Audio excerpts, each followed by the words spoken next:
नमस्कार मित्रों, मैं सत्य प्रकाश उपाध्याय हमारे YouTube channel teacher Satya Prakash पर आप लोगों का बहुत बहुत स्वागत करता हूं।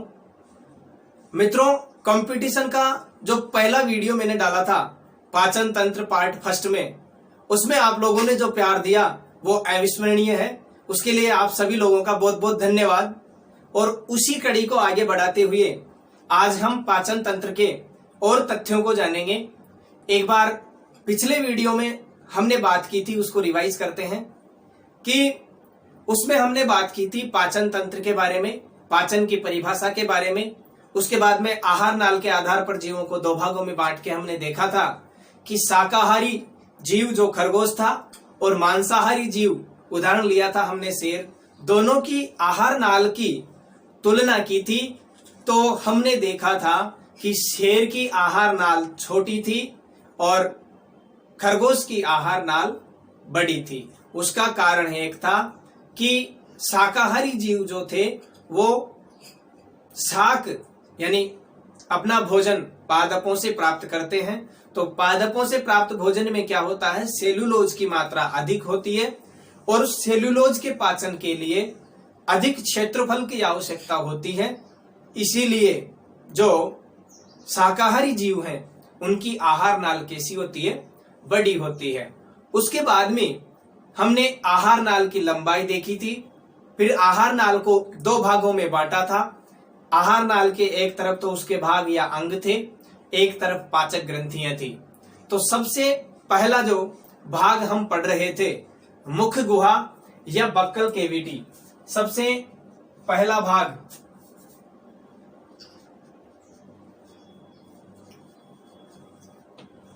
पाचन तंत्र।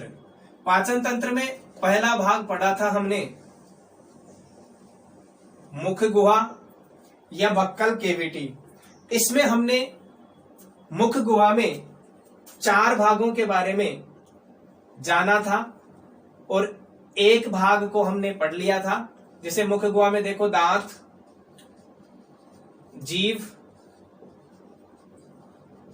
यवला या उबुला, और चौथे नंबर पे थी लार ग्रंथियां।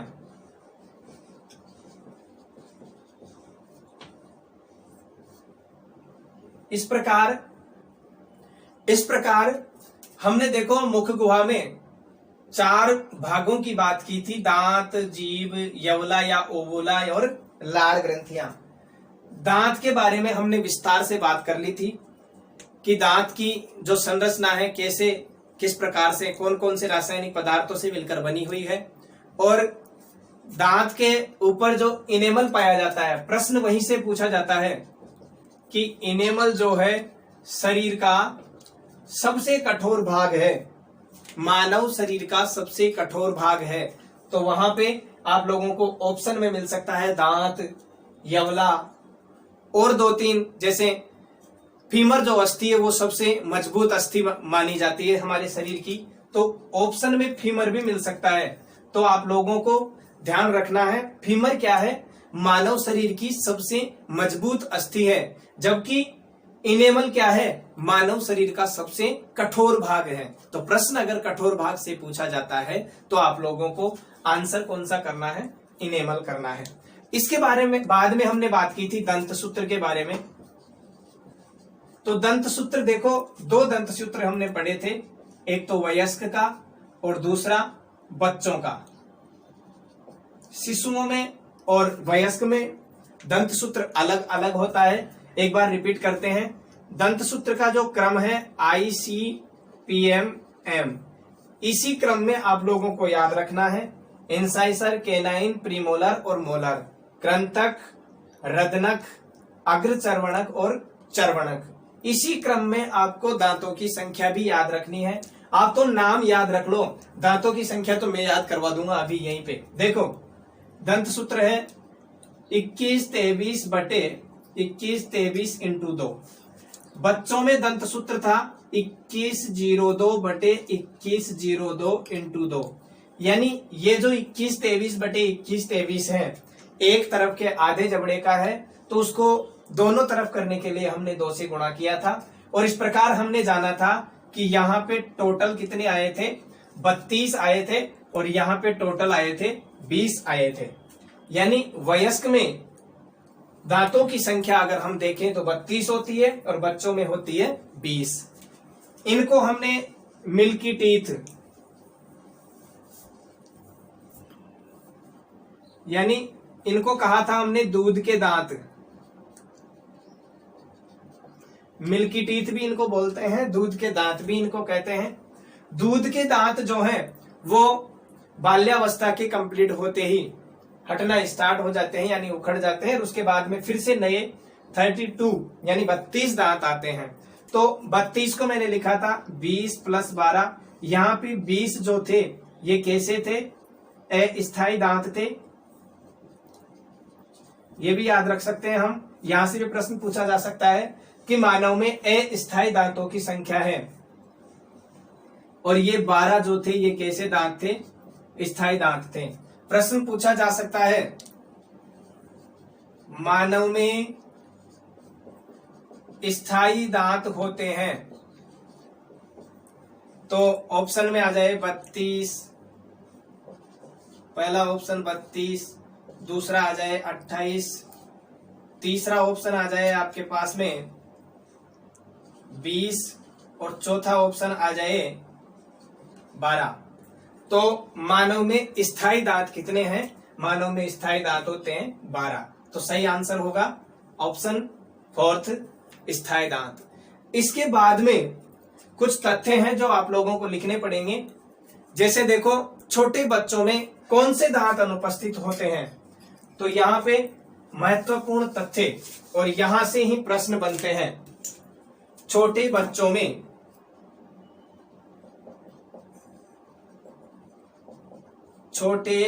में हमने देखा था, देखो तीसरे नंबर का है इंसाइसर केनाइन प्रीमोलर। प्रीमोलर मतलब अग्र चर्वणक दांत बच्चों में अनुपस्थित होते हैं। तो छोटे बच्चों में पीएम दांत, प्रीमोलर यानी premolar, incisor canine premolar molar, कृंतक, रत्नक, अग्र चर्वणक और चर्वणक।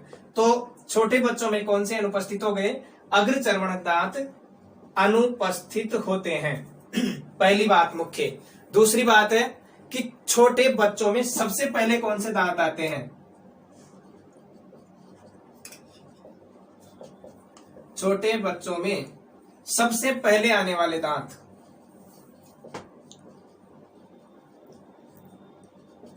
सबसे पहले आने वाले दांत, तो मैंने कहा था कि जैसे हम बच्चे के मुंह में अंगुली देते हैं तो वो तुरंत काट लेता है, यानी कौन से काटने का काम किसका है, इंसाइजर का। तो छोटे बच्चों में सबसे पहले दांत आते हैं कृंतक, इंसाइजर। इसके बाद में चूहे के बारे में हमने पढ़ा था कि चूहा जो है बार बार वस्तुओं को काटता क्यों रहता है, क्योंकि चूहे में भी जो दांत होते हैं, चूहे में क्या होते हैं, चूहे के दांत जो है वो होते हैं कृंतक प्रकार के, और कृंतक का काम क्या होता है, काटने का। और इनका जो आकार है, इनकी वृद्धि होती रहती है, आकार में क्या होती रहती है, इसकी वृद्धि होती रहती है। और इस वृद्धि को संयमित या संदमित रोकने के लिए वह क्या करता है, वस्तुओं को काटता रहता है। अगर मान लो चूहा ऐसा नहीं करे तो क्या होगा, उसके दांत बढ़ते जाएंगे और दोनों जबड़े के दांत आपस में फंस जाएंगे एक दूसरे में, तो चूहा कुछ भी खा नहीं पाएगा और उसका मुंह भी खुला का खुला ही रह जाएगा। तो इसलिए चूहा क्या करता है, चूहे में कौन से दांत पाए जाते हैं, कृंतक पाए जाते हैं, और इन कृंतक का आकार में क्या होती है, वृद्धि बहुत अधिक होती है। तो उस वृद्धि को संयमित करने या रोकने के लिए क्या करता है, ये उनको वस्तुओं को कुतरता रहता है। तो ध्यान रखना कि चूहा जो है, चूहे में दांत कौन से होते हैं, कृंतक होते हैं। और पूछा जा सकता है कि चूहा वस्तुओं को क्यों कुतरता है, क्यों काटता रहता है, तो इसका कारण होगा दांतों की वृद्धि को नियमित रखने के लिए। इसके बाद में हाथी जो होता है, हाथी के जो बाहर की तरफ दो दांत दिखाई देते हैं वो कौन से होते हैं? तो लिखिए, हाथी के बाहरी दांत जो हैं वो भी कौन से होते हैं? कृंतक ही होते हैं। हाथी के बाहरी दांत जो दिखाई देते हैं वो भी क्या होते हैं? कृंतक ही होते हैं। अब हाथी में भी ये गुण पाया जाता है कि वे धीरे धीरे वृद्धि करते हैं, तो हाथी उनको काट रोक नहीं पाता है वृद्धि को, तो उनकी वृद्धि होती होती वो बाहर दिखाई देने हमें लग जाते हैं। अब बात करते हैं दांतों के आधार पर मानव को हम कैसे विभाजित करें। तो दांतों के आधार पर मानव को हम क्या क्या नाम दे सकते हैं? देखो, एक तो द्विबारदंती, जिसके बारे में हम पिछले वीडियो में बात कर चुके थे। एक तो होता है द्विबारदंती, एक होता है विषमदंती, और एक कहते हैं हम गर्तदंती। इन तीनों के बारे में देखिए कि दांतों के आधार पर हम मनुष्य को कौन कौन से नाम हम दे सकते हैं। तो मनुष्य में जो दांतों की प्रवृत्ति है, द्विबारदंती, विषमदंती और गर्तदंती दांत हम कह सकते हैं। द्विबारदंती का मतलब है कि मनुष्य में दांत 2 बार आते हैं। मनुष्य में दांत कितनी बार आते हैं? 2 बार आते हैं। हमने देखा था कि दूध के दांत जो पूरे उखड़ जाते हैं उसके बाद में 32 दांत आते हैं। विषमदंती यानी विषमदंती का मतलब होता है कि अलग अलग दांतों के अलग अलग कार्य है। जैसे हमने देखा था इंसाइजर का काम था काटने का, केनाइन का चीरने फाड़ने का, प्रीमोलर और मोलर का काम था चबाने का। तो सबका काम अलग अलग है, इसलिए हम विषम दंती कहते हैं। गर्तदंती का मतलब होता है गड्ढे में व्यवस्थित, यानी हमारा जो जबड़ा है उसमें ये अंदर तक धसे हुए रहते हैं, इसलिए इनको कहते हैं गर्तदंती। इस प्रकार हमारा जो मुख गुहा का पहला पॉइंट था दांत, दांत के बारे में संपूर्ण जानकारी कंप्लीट होती है। इसके बाद में अब हम बात करेंगे जीभ के बारे में। इस प्रकार मुख गुहा का पहला पॉइंट होता है कंप्लीट दांत। अब बात करेंगे जीभ के बारे में। देखो, दांतों के बारे में जो ये मैंने तथ्य लिखे हैं बहुत ही महत्वपूर्ण हैं, और जिन तथ्यों को मैंने मिटा दिया है इन्हीं में से अधिकतर प्रश्न पूछे जाते हैं। तो दांतों का अधिकतर जो कंप्लीट जानकारी है, हमने महत्वपूर्ण जानकारी प्राप्त कर ली है। अब बात करेंगे मुख गुहा का जो दूसरा भाग है जीभ, उसके बारे में। मुख गुहा का दूसरा भाग है जीभ।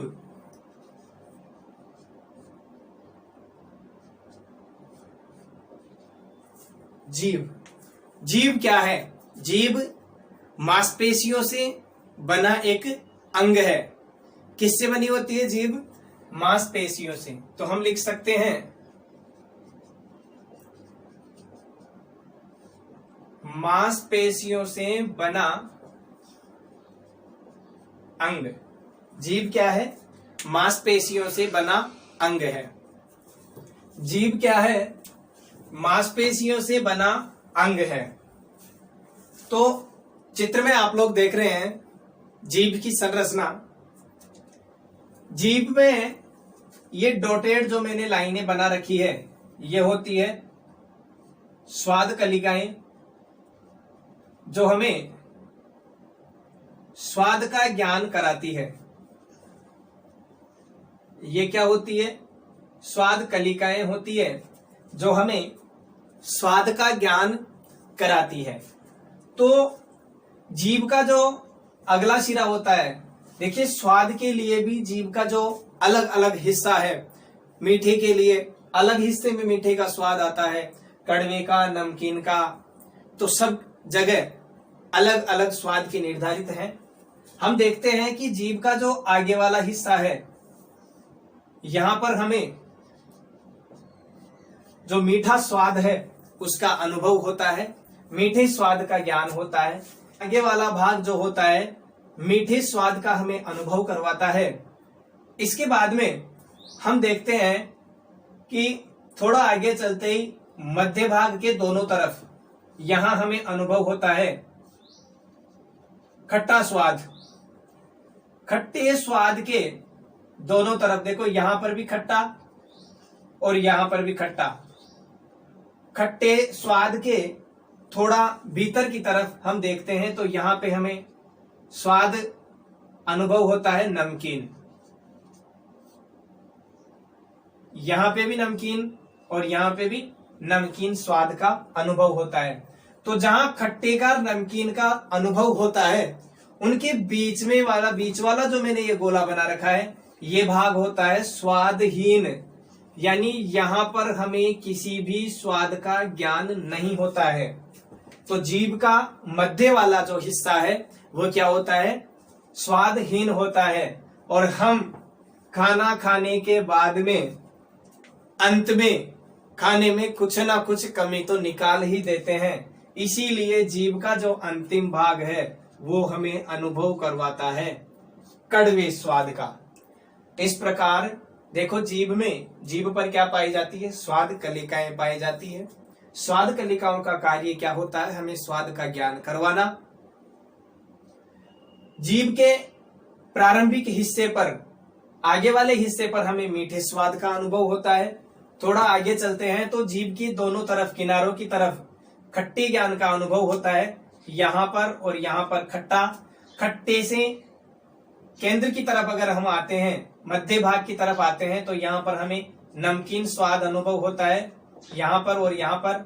और मध्य वाला भाग जो मैंने ये गोला बना रखा है, इस गोले में किसी भी स्वाद का ज्ञान नहीं होता है, इसीलिए इस क्षेत्र को हम कह सकते हैं स्वादहीन क्षेत्र।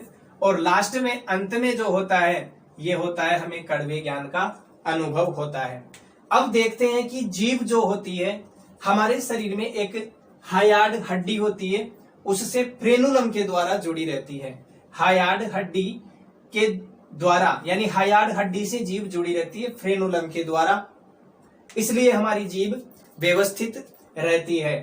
हम कुत्ते की जीभ को देखते हैं कि उसके बाहर निकली रहती है, तो उसका कारण तो यह है कि वह जीभ को बाहर निकाल के अपने शरीर के तापमान को संतुलित करता है। लेकिन वह बाहर निकलती किसके कारण है, इसका कारण क्या है, तो हायार्ड और जीभ के बीच में जो ये फ्रेनुलम है, ये फ्रेनुलम वाला स्थान, स्पेस, यहां जो स्थान है ये क्या होता है, अधिक होता है। यहाँ का जो स्पेस है ये कुत्ते में अधिक होता है, इसीलिए कुत्ते की जीभ क्या होती है, बाहर निकली हुई रहती है। यानी मानव की जीभ की बात करें तो मानव में हायार्ड और फ्रेनुलम जो है, हायार्ड और जीभ को जोड़ के रखती है और इसके बीच में ज्यादा अंतराल नहीं होता है। लेकिन कुत्ते की जीभ में, जीभ और हायार्ड के बीच में जो फ्रेनुलम है, फ्रेनुलम का आकार क्या होता है, अधिक होता है, इसीलिए कुत्ते की जीभ बाहर निकली रहती है। तो जीभ के बारे में हमने जाना कि जीभ क्या है, मांसपेशियों से बना अंग है। जीभ के कार्य की अगर हम बात करें तो इस चित्र से ही हम जीभ के कार्य लिख सकते हैं। जीभ के कार्य सबसे पहले देखिए क्या है, स्वाद कलिकाएं पाई जाती है, और ये स्वाद कलिकाएं क्या करती है, हमें स्वाद का ज्ञान कराती है। तो सबसे पहला कार्य हम लिख सकते हैं कि जीभ पर उपस्थित स्वाद कलिकाएं क्या करती है, स्वाद का ज्ञान कराती है। जीभ पर जो स्वाद कलिकाएं हैं हमें क्या करती है, स्वाद का ज्ञान कराती है। और जीभ जो होती है क्या करती है, भोजन की क्या करती है, लुगदी बनाती है। तो भोजन को मुंह में घुमाती है। जीभ क्या करती है, भोजन को मुंह में घुमा घुमा करके उसकी लुगदी बनाती है। और बहुत ही महत्वपूर्ण कार्य है कि जीभ जो है बोलने में सहायक होती है, बोलने में सहायक होती है। इसके बाद में हम एक तथ्य और जानते हैं कि जैसे जैसे उम्र बढ़ती है, जैसे जैसे उम्र बढ़ती है तो स्वाद कलिकाओं की जो संख्या है, इनकी संख्या भी क्या होती है, कम हो जाती है। और स्वाद कलिकाओं की संख्या कम होगी तो स्वाद का ज्ञान जो होगा वो भी क्या हो जाएगा, ये भी कम हो जाएगा। इसीलिए हम देखते हैं कि हमारे घर में जो भी बुजुर्ग व्यक्ति है उनको हम कोई भी व्यंजन खिलाने के बाद में अगर पूछते हैं कि आपने जो भी व्यंजन खाया वह कैसा लगा, तो उनका एक ही आंसर होता है कि बहुत अच्छा, क्योंकि उनकी स्वाद कलिकाएं जो हैं उनकी संख्या क्या हो जाती है, कम हो जाती है और स्वाद का ज्ञान भी कम होता है। तो इसीलिए उनके लिए नमकीन, मीठा, कड़वा सब जो स्वाद है वो कैसे होता है, हो जाते हैं, लगभग एक जैसे हो जाते हैं और वो यही कहते हैं कि जो व्यंजन था वह बहुत अच्छा था। अब यहाँ पे एक बात आई है कि बोलने में सहायक है जीभ, तो फिर जो गूंगे व्यक्ति होते हैं उनमें जीभ नहीं होती है क्या? उनमें भी जीभ होती है, लेकिन जो गूंगा व्यक्ति होता है उसका प्रमस्तिष्क में जो वाणी केंद्र होता है वो विकसित नहीं होता है और उसी अविकसित वाणी केंद्र की वजह से जीभ द्वारा वाणी उत्पन्न नहीं होती है। जीभ द्वारा वाणी उत्पन्न नहीं होती है। तो यहाँ पर आप लोग नोट लगा के और इसको लिख सकते हैं क्या, कि जो गूंगा व्यक्ति है, जन्म से गूंगा व्यक्ति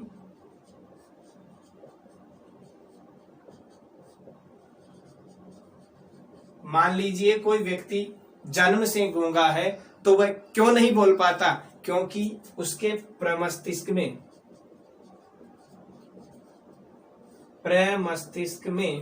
उपस्थित वाणी केंद्र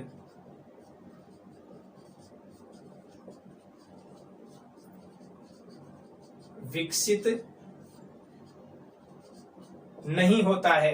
प्रमस्तिष्क में जो वाणी केंद्र होता है वो विकसित नहीं होता है और वो वाणी केंद्र जो है जीभ द्वारा वाणी उत्पन्न नहीं कर पाता है। इसी वजह से जीभ द्वारा वाणी उत्पन्न नहीं होती है। देखिए, जीभ के बारे में हमने पढ़ा कि जीभ मांसपेशियों से बना अंग है। इस प्रकार इधर स्वाद कलिकाओं से स्वाद का ज्ञान कैसे होता है, यहाँ एक तथ्य हमने जाना कि मनुष्य में हायाड़ और जीभ के बीच में फ्रेनुलम जो है उसका आकार कम होता है, इसलिए ये बाहर नहीं निकली हुई होती है। जबकि कुत्ते की जीभ को हम देखते हैं तो फ्रेनुलम का आकार क्या होता है, अधिक होता है। इससे हायाड़ और जीभ के मध्य का जो स्पेस है वो बढ़ जाता है, इसी वजह से कुत्ते की जीभ बाहर निकली हुई रहती है। उसके बाद में हमने देखा जीभ के कार्य कौन कौन से हैं, तो ये जीभ के कार्य इस चित्र से ही हमने निकाले हैं।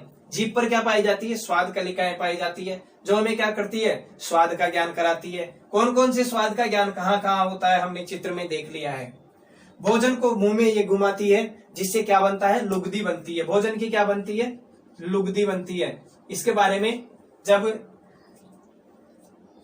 लुगदी बनती है तो लुगदी को हम बोलस भी कहते हैं, उसके बारे में आगे पढ़ेंगे। तो भोजन को मुंह में घुमाने का काम किसका है, जीभ का, और जीभ बोलने में भी सहायक होती है। और महत्वपूर्ण तथ्य यह है कि उम्र बढ़ने पर स्वाद कलिकाओं की संख्या कम हो जाती है, इसलिए स्वाद का ज्ञान भी कम हो जाता है।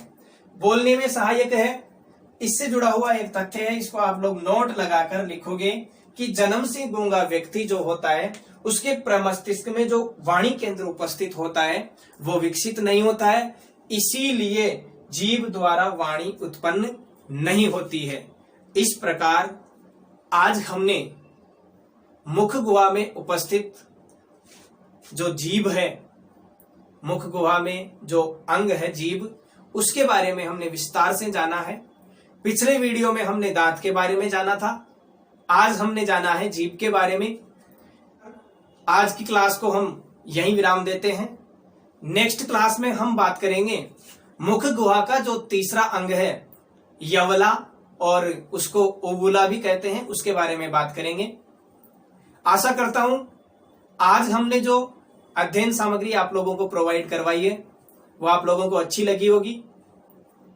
अगर वीडियो अच्छा लगे तो वीडियो को लाइक और शेयर जरूर करें, और ये स्टडी मटेरियल आपके लिए अच्छा साबित हो उसके लिए आप लोग चैनल को सब्सक्राइब जरूर करें।